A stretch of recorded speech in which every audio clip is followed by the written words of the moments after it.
Have a buyer you need pre-approved? Well, the Brian Manning team is available 7 days a week from 8 a.m. to 8 p.m. And we can close as quickly as 10 days. Call me anytime, 303-500-3839. Balance isn't about standing still. It's not about splitting time perfectly between work and life. That's a myth.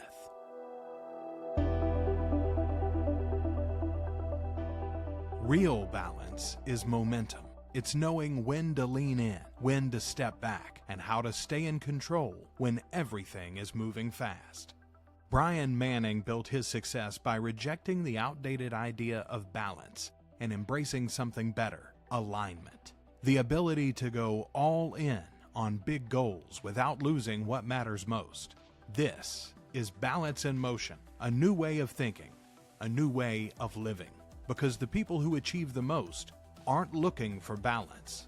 They're mastering the flow. Let's get into it. Welcome back, everyone. It's Balance in Motion podcast. I'm super excited to be here today. We have our guest, Kelly Reed, actually Kelly Grayden with Hatch Realty. We were just talking about the name change there, so I feel like I need to honor that. By far, Kelly is one of the sharpest agents I know I've ever worked with. I'm just ecstatic to be here talking with her today. She has an incredible art background, for what I've seen, a reputation for really helping sellers transform their homes and hit the market perfectly, sell for top dollar. Just this really incredible way of working with buyers and help guide them through the process. But I'm really curious to talk about today about someone that has an artistic eye and an artistic background, and how you take that and you operate inside a business that's really very analytical and very transactional. And then, of course, the premise of the podcast is when you really add all this together, we just know life is hard and it's a struggle, and we have personal stuff and relationships we're trying to maintain, maybe hobbies that we're trying to have, a little bit of fun, whatever that might be, and operate at the highest level possible. And I just think it's a struggle to kind of be the glue holding it all together. So welcome, Kelly. Super happy to be here today. Thank you so much for your time. Thanks for having me. And I was literally having that conversation this morning with my husband of just how do we hold it all together, still find joy, and work at a high level. It's challenging. It's really hard. Yeah, Really? It's really hard. Yeah. I mean, I feel like we talk about that all the time, which is why it's always on my mind. And my wife, Amber, and I talk about this a lot. And that's what made me think like, oh shit, I should put a podcast together. And we should talk to other people about this, because if I'm struggling with it, social media looks so good. The world is perfect and everything is so fake and beautiful. But the reality is, I think behind the facade of social media, people are just really struggling, especially to hold it all together. So that's kind of why we do this. So I love to go back to the beginning, way before real estate, just learn about, like who you are, where you're from, like, where you born, your upbringing, just, way before real estate career, et cetera, even before college, like, tell me a little bit of background of where you're from. So I moved every year as a kid. Really? Yes. I went to 18 schools. I remember a lot of real estate brokers. I was in the back of a lot of Jaguars. I drank a lot of juice boxes in the back of luxury vehicles looking for houses in different states. I remember my favorite agents because they had snacks, and I liked the luxury cars. I was like, those back seats are nicer than our back seat. So I spent a lot of time actually looking at houses at a young age and a part of that process. So it's been something I've thought about, spaces and how we occupy them and how we transition in and out of them my whole life. So, and I was always one of those kids that I loved my spaces to look beautiful. I would move in, and each house I was like, okay, we're doing things differently. My room looked different every time. I really invested and made my spaces nice, even if it was temporary. So yeah, that was a lot of transition, a lot of moving, a lot of upheaval. My dad he was in sales, but I would say maybe sleazy sales. We moved a lot, probably not intentionally. Yeah. So early days were a lot of transition. And I think I carried that into my college experience. I went to 4 different universities. Well, I guess 2. I went to the same 2. I circled back. So yeah, I did 1 year in each place. Got it. Yeah. Changing every year. It was hard for me to move to Denver and be like, okay, maybe I'm staying here. Interesting. Yeah, that makes sense. So moving 18 times or every year, Mhm. I'm curious, like, how do you think that there's probably, all this emotional baggage and luggage that goes along with that, because that seems really, really challenging as a young person as well. But if you look at the positive side, knowing that life is hard and the faster you can adapt to things, career, personal life, whatever, probably makes you a more resilient person. Have you seen anything you feel like you've learned from that such movement as a younger person where now you're just like, where someone else complains about it, you're like, buck up. This is not a big deal, you know? I transition very easily, probably too easily sometimes. I really didn't feel like it was terrorizing to move all the time. I enjoyed going new places. I enjoyed setting up my room differently. I think maybe in some ways lower pressure because, I knew if I didn't like the kids, I didn't like the school, I was going to be gone soon. It was fine. They could bully me. They could be unpleasant. And it was just kind of like, I'll be gone. I'm not worried about it. So I have pretty thick skin because of it and sort of learned to enjoy the things in each place and be comfortable moving on. I think it's been harder for me to unlearn and actually invest in places and in people. That was more challenging for me than just being sort of the chameleon and happy to kind of be a friendly face in new spaces. And I think I just learned early that if you're friendly and you have value, you show value, people tend to like you. Mhm. Most of the time people are closed off because of their own stuff.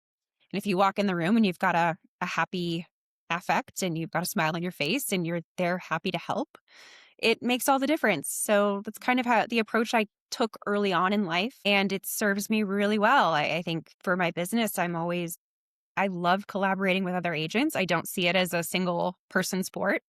Like I want all of my colleagues and all of my friends around me all the time helping me and I help them. And it makes it a less lonely business. So I'm, I think that I'm good at creating community for myself. And I enjoy that with my clients, helping them understand how to make friends. Have happy hours for my clients, then they all meet each other and then end up being friends. And that's one of my favorite things is when I realize that I've created a friend group that makes me really, really happy. So yeah, I didn't feel like a negative to me growing up. I probably should have, but I'm not really one to dwell. So I didn't mind it. And when I finally decided, okay, real estate I like, which I didn't think I would, when I invested in that and actually leaned in and was like, okay, maybe Denver is a place I'm going to stay, it sort of changed everything for me. Mhm. It's great. And where did art fit into this? I think you went to art school in college, or maybe you could elaborate more. Like, have you always been into the arts? I mean, I heard what you're saying that you're always decorating your space, and it's a very artistic thing. Probably from a very young age. But how does the art and then to your college ages, and then how's that kind of transfer into now as well? Um, I I wasn't always in school. I So get it. some of that upheaval, there were years where it was just like, I didn't go to school. Mhm. In retrospect, probably not awesome. But I because of the lack of sort of routine and discipline that I grew up with, I kind of created my own guardrails. And part of that was every night I would draw. I was nocturnal. I would for a large part of my middle school and early high school, I would stay up all night and draw and didn't go to school. So I Mhm. kind of just did that. I would watch old movies, I would draw from them. I was inspired by cinema a lot. I would draw from cinema a lot and I became really good at rendering. I could draw pretty much whatever I saw. And my mom prioritized sending me to a chalk pastel artist for classes, and it was an adult sort of plein air class that she thought I should do. And I got really into it. And I was only there for, 6 months, but took that sort of some formal training and continued to do that through school. And then I spent 4 months at Cherry Creek High School when we lived in Colorado when I was I think that was my freshman year. And that was a great art program. And I just sat there and I think drew an egg for 3 months and it looked like an egg and that was great. But yeah, it was just consistent for me. I always had pencils. I always had a piece of paper and it was something to do. So when I went to apply to college, as you might imagine, not having an actual transcript for high school was a little challenging. Luckily, I had a dad who was comfortable flexing, sort of bending rules and creating a transcript for me. But the merit that I actually felt like I had, because when you don't actually go to algebra and then you go to algebra 2, your grades may not be as stellar, or your SATs in math may not be as stellar. I was really good at drawing. So I submitted a portfolio to NYU and ended up getting in with a scholarship to go to NYU. And I really wanted to go to NYU. I didn't necessarily want to study art, but I really wanted to move to New York City, and I really wanted to go to that school specifically. I don't know why, can't remember, but I think I just wanted to live in the city. I felt like an adult at a very young age because I didn't have a lot of discipline or boundaries, or we just moved a lot. And I kind of was a fend for yourself kid. And living in New York City by myself at 18 sounded perfect. And it was. I loved it. The only way I felt like I could get in was with art. So I could draw things exactly as I saw them. I could talk about art. I understood art history pretty well. I read a lot. So that was a really clear way for me to get into college and get it partially subsidized. So yeah, that was really the why. A lot of what I've done has just been out of necessity, not because it was a clear passion, but clearly I liked it enough to draw every day. And I studied oil painting at NYU and really enjoyed that. And when I graduated from college, I went to NYU, and then I went to NYU in London, and then I went to UCLA in their art department. And then I went back to NYU because my mom had a health crisis. So I had to move back to LA for a minute. But I graduated from NYU and then realized I don't have rich parents who are going to subsidize my passion for art. So I have to figure out a way now. Figured out how to do to college. Now I got to figure out a way to do adult life. And people always liked my viewpoint aesthetically. So I sort of moved into interior design, and that was a natural fit for me because people would come to my house and be like, "Oh, I love the way you did this." And I'd be like, "Well, that's easy. I just, made this thing. And threw these things together. I found this cheaply online and had a way of putting things together that people wanted to pay for." So that became my next career was, let me make your space really pretty, and then I'll get paid to do that. And that worked out great, which naturally transitioned into real estate as well. That's amazing. So most agents would walk into a home, perhaps rather analytical, and think price per square foot or what the neighbor's house sold for, what comps are selling in the neighborhood. When you walk into a home, what do you see first? I think to myself, who is the highest paid buyer for this house? And then I think about their hopes and dreams and what inspires them and what they will pay more for. Because my goal is always, how do I make someone pay more than they rationally should for this listing? Mm-hmm. And the way you do that is through emotion and romance and not price per square foot. I don't want somebody walking in thinking about price per square foot. I want them walking in and thinking how beautiful the sunlight looks through that linen curtain, and how tall the ceilings feel, and how romantic the fixtures are, and that it doesn't look like a dumb flip, and that it doesn't look like anything else they've seen. Because I truly, truly, truly, in my heart of hearts, believe that everybody deserves or should deserve to live in a space that feels beautiful at every price point. And that's my goal, is that I take the question marks out and I pick the buyer in my brain and I cater to them immediately. So then the second question I ask myself is my seller a version of their highest paying buyer? And it's usually a yes or a no. There's usually nothing in between. It's usually yes or no. And if it's a yes, then it's a really clear explanation of, remember who you were when you bought this house? Remember what you would have paid for? Let's talk about what we do to do that.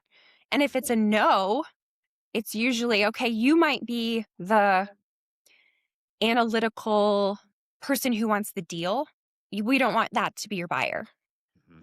So how do we cater to the person who is going to pay the most for the house? And really, it's just curating what their dream home looks like. This is fascinating. This is why I'm not a realtor.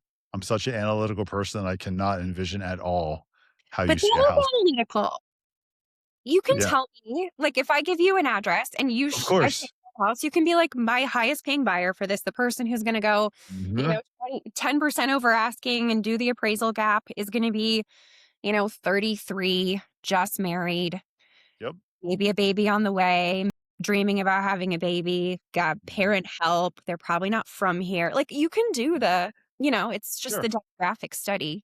We have those buyers and then you back into it. I For mean, sure.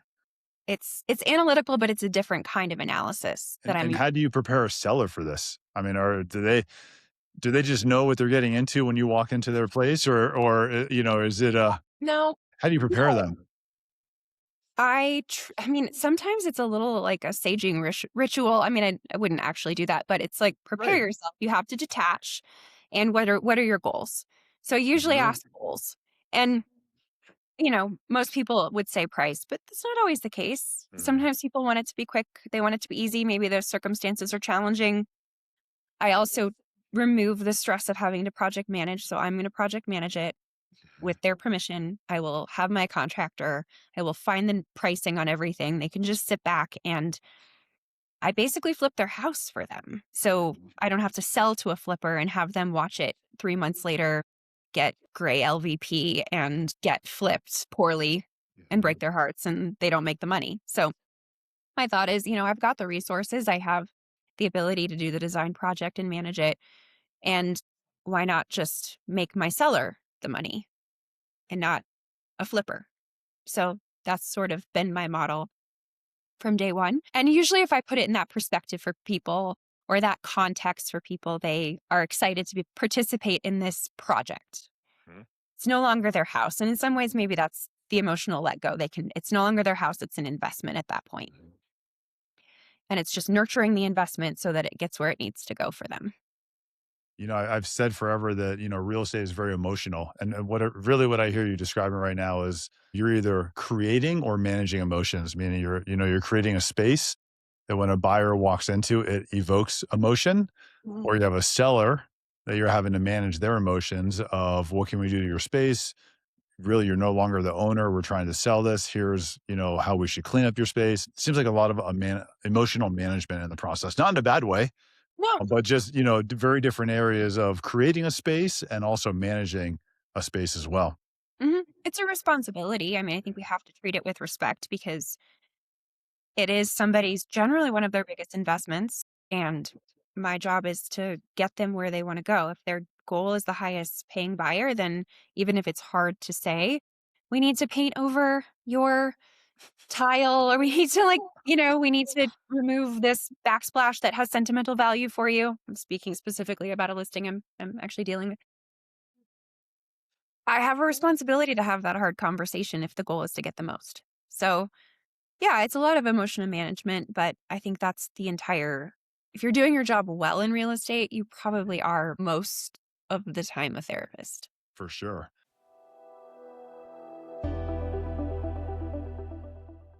Are you an investor that does fix and flips, or are you a realtor that has clients that do fix and flips? Well, I can help you make a cash offer and we can close as quickly as 7 days. To learn more about our private hard money lending, call me anytime, 7 days a week, 8 a.m. to 8 p.m. at 303-500-3839. And how about buyers? I think a lot of times buyers are very logical in their process, especially first time home buyers. I think they try. I feel logical. Right. Absolutely. But, then how do you help the buyer envision, like, because you can see a house probably that a lot of people can't see. You can see the work that can be done, a space that can be created. You're creating that space in your listing. So you're basically controlling we'll call it the palette at that time, but you're working with the buyer, you're walking into a home, but now you have to kind of help them envision the opportunities that could be done there as well. So how does it work on the buyer side? I think it just depends on appetite, really, Mhm. like what they want to do. There's nothing wrong with buying one of my listings that looks super cute and done up and you don't have to do a thing. Mhm. There's also, I think, a lot of opportunity in the market because consumers do not have a high tolerance for projects, which is why I do what I do on the listing side. They don't have a lot of vision. They don't have a high tolerance for projects. And, you know, who knows which contractor is going to be decent and not take you for a ride. And I mean, I do 30 to 50 projects a year, so I know who I can trust. An average consumer is not going to have those resources. So generally speaking, I can walk through a house and say, okay, if this was my listing, this is what I would do. And this is what it would roughly cost because I've done this a lot and it benefits my buyers certainly. And sometimes they do the projects right away even before they move in. Have that happen a fair amount, especially if they've seen me list their home. And they're very keen to be like, okay, we can do this. We can do this, you know. And I'm always happy to facilitate that. I can't always participate in every design choice, but I really Mhm. shouldn't because that's where people get to customize and make it their own. And if they pick a really ugly chandelier, I'm just going to have them replace it in 5 years when we go to sell it and they can take it to their next house. And sometimes it's not ugly. Like some of the stuff I've done in my home, I wouldn't do to list this house. Like I probably have created an unsellable home that I will have to move out and redo for a buyer if I ever sell. Because that's all properties. You have to neutralize them for the market. But yes, my buyers often do projects when they move in, and helping people understand what is a easy project and what is a painful project is really one of the things I'm pretty blunt about, because the last thing I want is somebody calling me in 6 months and living through like a hellish project and being like, we did not want this. So we run through a lot of scenarios often. I like it. So you're managing projects, working with sellers, working with buyers, 30 to 50 projects a year. There's definitely a point where real estate can consume your life. Yeah, and it gets stressful. Yeah, and I just think that, there's so much talk about balance and work-life balance. I just think balance is such bullshit that most high-producing people don't have balance in their life. It doesn't matter. No. Athletes, entrepreneurs, anyone that's striving to accomplish anything big, they don't have balance. That's just my belief. I think finding flow, that's what I look for, is like, how can we find the flow? The time you get to spend with your spouse, the time you get to commit to your career. I don't know. Talk to me. Like I said, it's easy to get consumed in real estate, but how do you find time for you? If you have your own personal hobbies, spend time with your husband. I think you Yeah. fool yourself into believing it's time for you because you like your job. And I'm friends with my colleagues. And, like an example would be like I went to help a friend price a listing. And that was fun for me because I got to see my friend who I don't see very often because we're both super busy. Turns out I had the perfect buyer for it. That all worked out great. So, got an off market house under contract, got to see a friend. That felt fun to me. I don't know. I think I just fool myself into believing that I'm actually having free time when I don't. So manipulation would be my answer. Yeah, no, I'm just friends with a lot of colleagues. So I think that we end up socially working constantly. I'm really, really bad at boundaries. So I kind of like have a shtick with my clients. I'm like, I'm boundaryless. Call me anytime, day or night. If I'm asleep, I won't answer. If I'm not asleep, I might answer. If I'm not busy, I definitely will answer. I would rather deal with a problem when it happens than deal with the explosive version of the problem 8 hours later. So for me, crisis management is a constant part of my life that if I'm dealing with it when it's happening, it's easier than it becoming a massive issue down the line, Mhm. which does not allow for like work-life balance boundaries. Like I'm having a day off. Doesn't really happen. I should probably solve that. I just don't really want to. I get it. I I don't get really it. want to. It's kind of going to be an ongoing issue for me, but I like my job. So it's less Mhm. of an issue, I think. I think if I hated my job, I would probably just jump off of a bridge. I think my interpretation of what you're saying is you're just incredibly passionate about what you do. And when you're passionate about what you do, it's 110%. And the day you're not this passionate, it's time to find something else. But until then, this is it. This is the game. Yeah, I enjoy it. Mhm. I really do. It's fun. I It's love it. just it feels kind of lame to say I'm passionate about real estate, but yeah, Mhm. my art school 18-year-old would be like, "Wow, this is sad." Whatever. Um, I do like what I do. It's fun, and I like to see I like to see homes change. Like, I've got 2 projects right now. When they're done, they're gonna look transformed. It's so fun to see something completely transformed, to know that I'm gonna get so much more for someone because of this transformation, and who doesn't love a before and after? It's just For fun. sure. Yeah. I mean, I think from your 18-year-old self, you've just taken something you're super passionate about, which is art and design, and now you've made a career out of it. And that career could have gone anywhere. Could have been actually sculpting, painting. You just happen to your canvas now happens to be real estate. But I still think that there's such a level of art in there with what you do. So it seems like I you're in a similar vein there. I would say, I have some former, art school friends who are making beautiful work that, really is impactful in the world. And that I'm really proud of them for that. Yep, That is not what I am doing. It's not altruism, but I do enjoy what I do. And I do make things prettier in a small way. And that is enough for me right now. for sure. Yeah. What about, young people? There's not, you look at the average age of a realtor, they're just, many are phasing out or potentially should be phasing out into retirement. It just seems like the pool of younger people coming up through this career, it kind of seems smaller than it used to be. If someone was younger coming into this, how do they wrap their mind around all of this? Like figuring out, how do you become a negotiator? How do I walk into a listing and, kind of like you said before, like have the tough conversations with people about here's what you have to do to your home. It's tough coming as a young person, finding your footing in a career like this that has so many moving parts. Any thoughts on that? I think working with people who do a lot of business is the best way to do that, For sure. truly. I think the experience is that, I mean, having colleagues in the industry who you really trust is probably the most important thing. I mean, because I have so many amazing people I look up to in the industry, whenever I have a problem, I have somebody to call about it. Mhm. And I always make sure that I'm somebody someone can call also, so that I can do the same. I want to make sure that I'm always available and happy to help. And I've been like that for a long time, because even when my opinion wasn't necessarily helpful on the negotiation side, I always had a visual opinion that could be helpful. So, we'll use Jeff, my business partner now, as an example. We used to talk to each other all the time. He had a design question, he would call me. I have a contract question, I would call Jeff, and I learned through, his 10 years of experience of what to do, what not to do was available to me as well.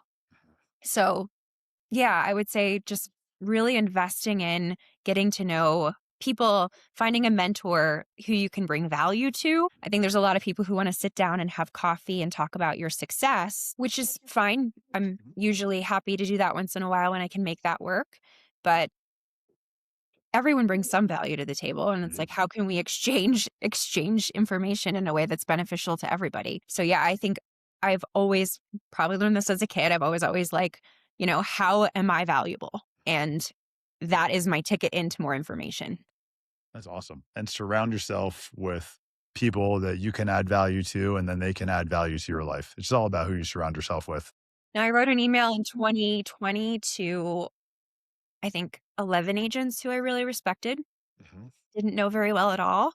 And I just looked at their numbers and I knew their names from the industry, and I'd like, done a couple deals with them, and I was like, okay, I want to get together monthly and just talk about real estate. I had really no business doing it, frankly, because most of them were producing a lot more than I was. And every single one said yes. So we started meeting monthly, and then now it's just we talk all the time and have become friends and helpful to each other. And that really shifted how I saw myself in the industry. It really helped my business grow, which seems like a weird thing to invest in other real estate brokers and have your business grow. But just, yeah, it worked that way for me. I mean, I think there's always something to be said about the abundance mindset when you're just not so guarded on your information, your knowledge, and you're just willing to share everything and you want to be around other people that want to share as well. That there's just something about that abundance mindset that just somehow it just builds more It does when you're. seem Mhm. there's enough business for everyone. It really is. And I've become so much better at my job because of the gracious guidance of some really great people. Mhm. And I hope that I've helped them as well as much as they've helped me. That's always the goal, to have it feel really reciprocal. But yeah, it shifted my business in a big way in 2020, just being more helpful to other Mhm. people. That's all. And as we wrap this up, I always love to ask, what are you working on now that you're super excited about? So I met with an artist yesterday, a local artist, and I did an event a few years ago that was teaching my clients how to collect art. Mhm. That was the initial goal. Because obviously I'm a part of people's transitions in life, and usually it's more wall space. So uh, I really liked the idea of supporting local artists and helping my clients understand like art is accessible, available to collect at every price point. It's actually a really good investment oftentimes, and it's fun to look at. Don't just frame your picture from Nepal that you took. Like, go buy a local artist. So I met with an artist yesterday, and I'm trying to come up with a quarterly sort of program to get people in front of local artists and sort of encourage collecting. Yeah, Yeah. that's So I'm awesome. excited about that. That's sort of in line with making my full-time 7 days a week, 24/7 job a little more part of what I want to do in my free time. That's amazing. Well, I look forward to seeing how that grows and comes to fruition. That's exciting because I could tell you, like, I don't know shit about art, but it's fun to collect and it'd be fun to learn. And I love that idea. I think part of this is just thinking outside the box. I don't know anyone else that's doing something like that. So just Yeah. thinking like, this is something I'm passionate about. This would be fun to go put some time into. Yeah, and there's such a snob this concept of like that it's a snobby thing to do, and it's not. I mean, you meet artists and they're excited to share their work and talk about it, and it should be accessible. It's Absolutely. fun. It's something I'm excited about. Awesome. Well, Kelly, thank you so much for your time today. I truly appreciate your willingness to share and tell your story. And I just can't thank you enough for giving your time here. And we look forward to having you back sometime in the future. But thank you so much. I appreciate you being here. Thanks, Brian. I appreciate it. You're welcome.